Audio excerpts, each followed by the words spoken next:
Chapter 14.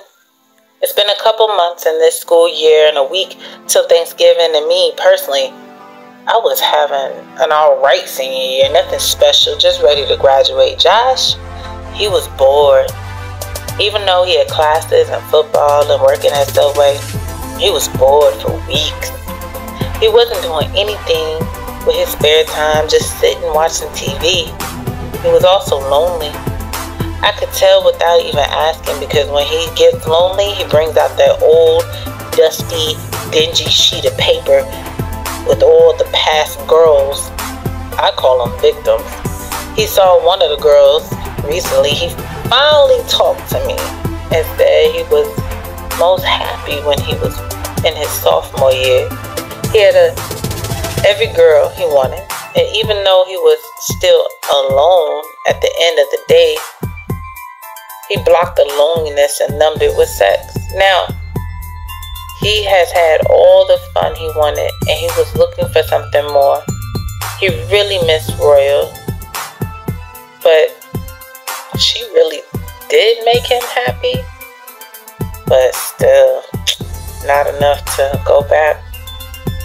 Mom told us to pack our bags because we're visiting Aunt Amanda in D.C. during Thanksgiving. I thought that would make Josh happy. He always loved seeing our cousins and our dad's side. All of them were boys and really close to him in age. When Mom said it, Josh didn't even crack a smile. He just stared at the TV. Mom was so excited she got to see her sister. She had already started packing. I asked Josh, did he want to go shopping for the trip? And Josh said no. He had no money. I said, how? I asked. Will you just be working? He looked at me and said he don't even want to talk about it. And then I thought about it. He spent it all on Royal. Royal. It was funny how she was not in his life anymore, but she was still in his life. 3 days before the trip, Josh got into another fight. I was at the house and he called me.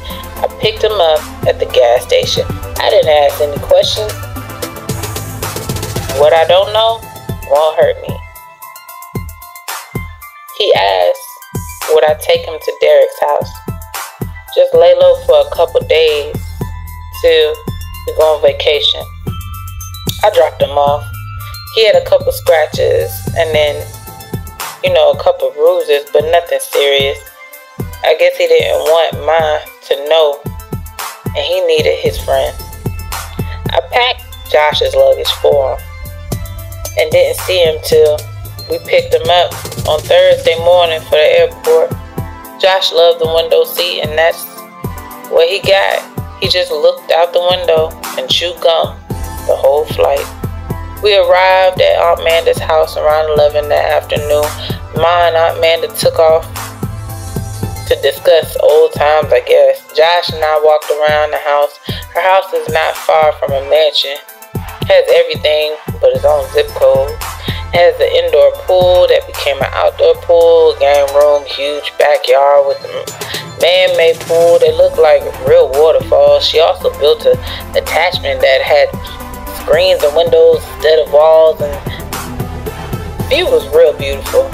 The furnishings was also beautiful. The only thing was my aunt, she was all alone.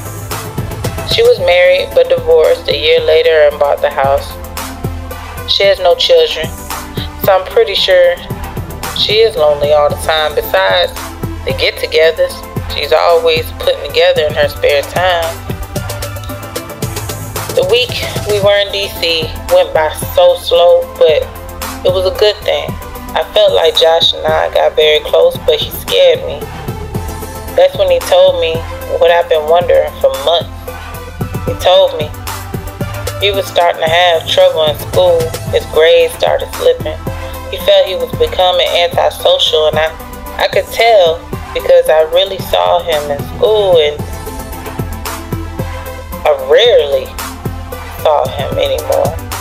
And it made me think before we left, when he saw Derek, I can't remember when the last time he was actually around. The The girls weren't fazing him anymore, and football felt more like a chore than a hobby. He was zoned out at the worst times at work, but he was cool with the manager. She just cut his hours. He looked at me and said, I'm not a failure, but right now I feel like it. Like I can't even accomplish even simple tasks like homework. I don't even like home. I don't like high school anymore. My little brother loved school. What was wrong? Then he blurted out the blue, I had sex with her. I had sex with Miss Gotti.